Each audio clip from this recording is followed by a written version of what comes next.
What's up, everybody? Thralls Metal here once again. I'm Necrotic. I'm Jammin, John. And we have yet another album review. And this weekend actually turned out to be pretty big with a lot of very interesting releases. And going from the last one we went over, we're going the completely opposite end of the spectrum with this one. So we are going over the latest offering from the Zenith Passage, Datalysium. This comes out on the 21st of July on Metal Blade Records. This band formed in 2012 in Los Angeles, California. This is their second full-length overall, and it has been 7 long years since their first full-length Solipsis. That's where I first heard of them. Yep, I got into them in 2013 with their debut EP, Cosmic Dissonance. I was riding that wave of autotheism and tech death at the time, and so Last FM, if you remember that avenue of finding music before Spotify and all that shit, and I said, yeah, I like this band. And yeah, this is flat out tech death featuring former members of the Faceless, which, yeah, there's a fucking lot of those out there. 3. Yeah, the Faceless collects ex-members like I collect CDs. That's fair. Yeah. So admittedly, I didn't listen to their debut that much. It was, one of those bands that kind of came along when I was getting out of tech death. I was getting more into just straight out, old school death metal, more brutal shit, thrash. Tech death kind of, wore out its welcome a little bit. That just seemed like there was too much of it. But going over this one, this is some really fine tech death. Yeah, they do really well. There is a lot of extreme musical talent going on here, and it's not... Well, the cool thing is that most tech death I find to be kind of full of noodles and wankery. Oh, wank fest. And this isn't that. This is more tech death focused on actual, riffing and atmosphere, and yeah. The level of syncopation in this album is almost inhuman. This album is so tight you couldn't pull a pin out of its ass with a tractor or shred Lord's teeth. It's just unbelievably precise, so mechanically precise. It almost doesn't sound human, but creativity-wise, in terms of the riff structure, it's definitely human, and it has this, I don't know, I wanted to use the word whimsical because there's a lot of fun, creative, bouncy melodies and weird staccato riffs that create, very unique, not necessarily always brutal melodies, but it's still played ferociously and heavy, but there's something about it. Whimsical in a dreamy sense. Of course this band has always been spacey. It's all over. It's not whimsical in a comical way. Yeah. It's more of a fun, super engaging type of whimsical. Yeah, it still has those tight angular riffs that you'd expect from bands like Decapitated, but with that sort of weird flair for, unique bouncy grooves and such, Surreption. Very similar to that. 100%. In fact, the first 2 songs, The Axiom of Error and Algorithmic Salvation, those riffs legit sound like Surreption. I have no arguments there. It has that same level of groove, albeit the drum patterns kind of vary from just groove to actual blast beats, kind of thrashier rhythms too. And well, on this album, all the drums are programmed. They didn't have an actual drummer for this one, but the overall sound of the drums still sounds pretty natural for tech death. Sounds like you think it would on any tech death band with a drummer. Very believable. It's not programmed into the sense I don't think anybody could fucking play this, or this, the sample they're using sounds stupid. I could see a myriad of tech death drummers all over this being able to handle it just fine. Gabe Sieber, I think, would actually fit really well. But what do I know? Now, tech death, I don't know, I have sort of a hit or miss sort of relationship with it. Kind of the same thing with brutal death metal. It has to be done a very certain way for me to really get into it. And honestly, the thing that really got me into this not only were the creative, fun melodies in terms of these weird staccato patterns that just, somehow work. Plus you have great vocal phrasing. The growls are syncopated as well, and it's just cool how they kind of flow. But it's the elements of prog that really come in here. This, on its surface, I would say is definitely a tech death album, but there's a lot of progressive metal on here. So you could call it almost tech prog. I feel like we're just wording it up too much. Just call it tech death, and people will discover the prog on its own. There's a lot of dynamic going on with all of these songs. Like, it's not the typical tropes of tech death where it's just riff, noodle, and lead. Like, there's a lot of atmosphere, a lot of synth work, but it's not, like, overdone. Like, I usually have a problem with the use of constant synth, and, like, while there is a lot of it, it changes the mood of most of the songs. Yeah, the song Synaptic Deprivation in particular opens up like with muffled guitars. It kind of fades in, and it's this cool syncopated rhythm. But as the song goes on, there's like some clever synth work that comes in, and well, the riff kind of stays like, you know, in that same kind of groove. Where it's an awesome riff. Oh, it's an awesome riff. I mean, the riffs on here are fantastic. Yep. But as that riff kind of just, you know, holds the course, the synths sort of change the mood of the song. Like, it starts off again with that kind of whimsical, bouncy sort of flavor. Like, the synths are just sort of like accented in there. And then slowly, as the back half, you know, kind of evolves in this very nice melodic section, the synths sort of like kind of swell into the foreground and create this very lush atmosphere. At times, I found myself comparing some of this, not all of it for sure, to Devin Townsend, just in terms of that giant, lush atmospheric flavor. You know, the leads on here, when it's not doing like these impressive, almost sort of jazz fusion solos. I love the leads. They're all very akin to Exvius, actually. They're just buttery smooth, and just the phrasing of all of it just reminds me of like jazz fusion. Yeah, but they also do like atmospheric lead sections that also weave their way into the synths, and how those meet up, I think, are fantastic. And they're not really hiding the jazz fusion elements. In fact, Lexicontagion actually has a very cynic breakdown, which doesn't surprise me because their bassist, Brandon Griffin, actually played in Cynic. I actually met him at the show along with Paul Masvidal. That was a really cool moment. I'm going to rub in for a little bit. You son of a bitch. I mean, I'm happy for you. I am. That's pretty fucking awesome, but also, you son of a bitch. They were both really nice people that probably would have liked to have talked to you, but you weren't there. God, fuck. I'm okay. It's not that big of a deal. But it is. You met Paul Masvidal, you son of a bitch. Anyway, after that little tantrum, I can see why you got the job, though. There's a lot of cool jazz fusion, like bass leads, fretless, there's slap bass. Yep. Like, he's got a whole wheelhouse. I mean, he's matching up with, you know, the guitar work in here, which is, again, just fucking insane. It's impressive, is what it is. Yeah, in Lexicontagion, actually, is where you get that jazzy, proggy lead and that slap bass work. Like, it's not isolated, but you can definitely hear it. It's definitely turned up just a little bit to allow those accents to pop through. But honestly, it's that blend of styles combined with the tech death elements here that I found really fascinating. And there's plenty of, like, just flat-out tech death on here. Deletion Cult, it calls back to like Necrophagus, Anata, Gorod, like furious fucking riffing, like that very straightforward tech death sort of like fast paced, like anything off of Epitaph, like you would hear that moment. Yep, the picking speed on Deletion Cult is insane. I mean, it's insane across the record, but in this song it sticks out because they do like a lot of elongated riffs instead of it being so syncopated. Like, it's just like a constant just barrage of triple picking. It's nuts. But honestly, one of the biggest standouts on here for me, and one that kind of goes a little bit off the reservation, but in a fucking great way, is Automated Twilight. Yeah.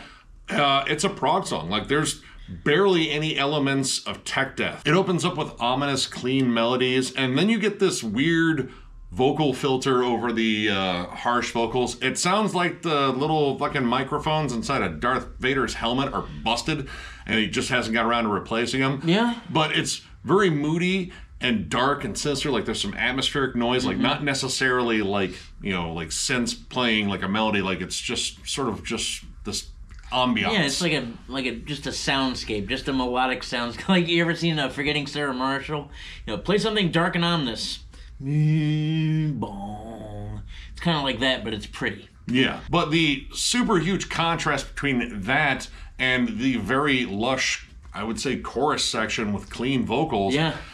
Completely night and day. Like, literally, it feels like, you know, night and day. Like, yeah, this is dark and ominous and everything's kind of skulking in the shadows, to bright and sunshiny and honestly one of the coolest tracks on the entire album. And this one is almost more driven by the synths. Yep, by the synths and by just the daylight. Like this record goes from dark and disturbing to beautiful, almost trance-inducing at times. You even get a choir towards the end. It gets real proggy in the middle. It does get heavy kind of towards like the middle and the end, but it's not the dominant driving force. Yeah, no, it's more about the melody, and that is almost refreshing because a good chunk of this, like, it's a blitz of riffs. And, you know, sometimes can be hard to keep up with, but there's enough nuance and, like, clever breakdowns and repeated melodies on here that I think, you know, most people could get in this. I mean, unless you hate tech death, then, well, you're probably not going to like this. I don't know, you may though. I think there's enough dynamic going on in here where it's not just solely tech death. Most of the techie elements that you get is in the riffing. Yeah. Because the rest of it is proggy and lush and fairly beautiful at times. The title track, Datalysium, that also has kind of the same vibe as Automated Twilight, although there is a bit more riffing in it and it is a bit more heavy at times. Again, still, these syncopated riffs are not the driving force of this either. This has a huge proggy jam in it with a lot of intricate melodies. It gets a little darker towards the end, but the synths take care of that. It's not typical. But I mean, if you want syncopated, heavy chugs and maybe like a little bit slower groove, the two-part Div Inertia is pretty much a good chunk of that. Like lots of syncopated grooves. It's a little bit heavier and darker, but it also slows it down a bit. You know, you have good pockets of blast beats on there, and again, that straightforward like tech death sound. Like again, not a necrophagist. Yep. And I like the pockets in both these songs too, where it has this kind of like ghost noted, really cool snare drum groove going on. Reminds me a lot of like Uneven Structure and Meshuggah. Yeah, there's definitely some Meshuggah, maybe like early Vela Maya in there too. Like, I don't know, it's something about the synth play and the just rhythmic chugging that reminds me of a lot of their like early to mid period before they changed vocalists and ruined everything. As far as negatives are concerned, I actually don't have a whole lot of them. It maybe tone down the synth just a little bit in a couple of these songs. Like I feel like the songs, although they have way more dynamic to them and it is tech death, I feel like that sometimes they're structured a little bit of the same, where it goes riffy and then, you know, breakdown and then synths to separate. Although it, you know, builds the mood, it does appear in almost every song. I mean, I think it complements the atmosphere really well, and this band has like some fierce sci-fi themes, and there's sections on here where I feel like they were like the metal band on the grid in the Tron universe. And I mean, it works. It really does. For me, like one of my issues was, you know, the production. I know like tech death production is generally a little bit more polished, fine-tuned. Like this one is kind of sterile. Yeah. And I mean, it's great that I can hear every single nuanced fucking note being picked, and you know, every bass lick and every fucking cymbal hit and shit like that. But I mean, it feels like almost bereft of like the human element, like it's that precise. And you know, I mean, I suppose to agree it needed to be because of all the crazy shit they're doing. But that's just something that, you know, kind of bugs me. But the other thing, and it's kind of a minor thing, is honestly, when this album kind of shifts gears and goes a little bit more towards the proggy elements, like really embracing them, especially in those last two tracks, some of the tech death kind of sounds out of its element, especially on the title track.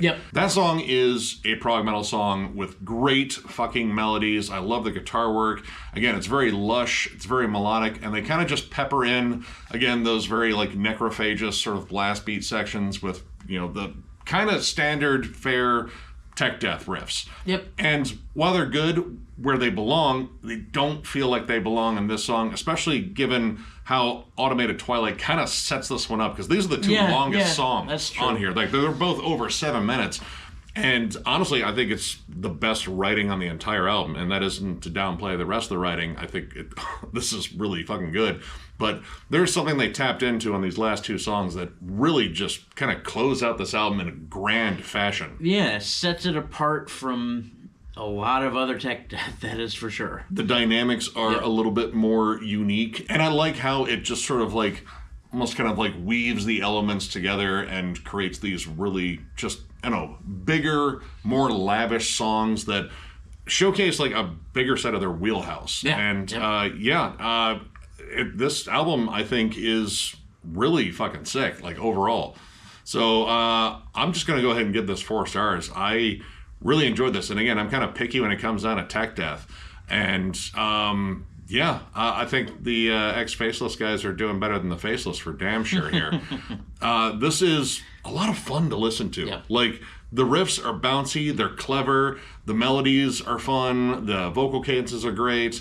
Production, it's a little sterile, but you can hear everything going on. And unlike John here, I think the synths on here really add a layer of depth and atmosphere that kind of really hammer home the whole sci-fi elements on here.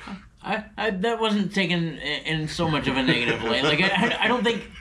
I'm not saying that they, like, fucking suck fuck synths. I'm just saying that, like, at times, maybe you just tone it down a little bit, but I'm not saying it's a bad thing. You heard it here. Fuck synths, they suck. That's exactly what he said. It's not what I said. It was not in the reading. No, seriously, though, I dig the fuck out of this. I think this is really well done, and you know what? I might have to give that first one another spin now after this one, because, this is fucking great.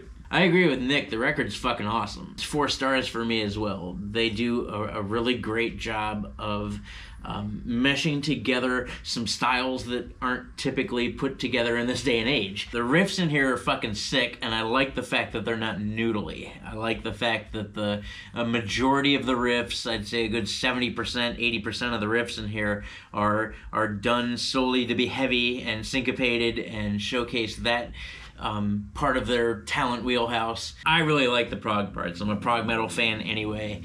I like the inclusion of things like clean singing in this case, and I'm really fucking picky about clean singing. Overall, it's fun. It's a fun listen. Like, brutal and heavy, yes, but it's just a lot of fun to listen to. Like, it's bouncy, it's groovy, there's a lot of earworms, there's a ton of fucking memorable moments, especially in the back half of the album. I would heavily recommend you guys to check this record out, especially if you're fans of bands like Decapitated, Insurrection, Meshuggah, Anata, Necrophagius, Beyond Creation, the list goes on. If you like that kind of music and you want to listen to something that's a little bit different but still equally as exciting, check out this fucking record. So, if you enjoyed this review, give it a thumbs up, and if you are new to the channel, subscribe, because we do stuff like this all the time. We are also on Patreon. If you'd like to help us out there, there's a link down below to thrallsmetal.com, which is currently under construction, but when it shows back up, our Patreon link will be there. It's also on our channel someplace, and when it shows up, again, our site, hopefully we will have some t-shirts to show you, and we'll probably do a video and give away one, because that's the kind of people we are. And lots of stuff coming on the channel. Lots of stuff going on. You're going to see a recap of this past year's Denver Death Fest, and then we have a promo going out for a new Denver Death Fest in 2024. With the success of Denver Death Fest in 2023, we thought, why not do it again? Especially since we have a lot more support and backing going on this time. So we're going to make it another fucking banger. And of course, thank you all so much for liking, subscribing, following, all that shit. It means the world to us. Once really again, the camera battery is running low, so I gotta keep this one quick. We love the living shit out of you guys. You keep us going, and again, plenty of stuff coming on the channel. So thank you all, and we will catch you later.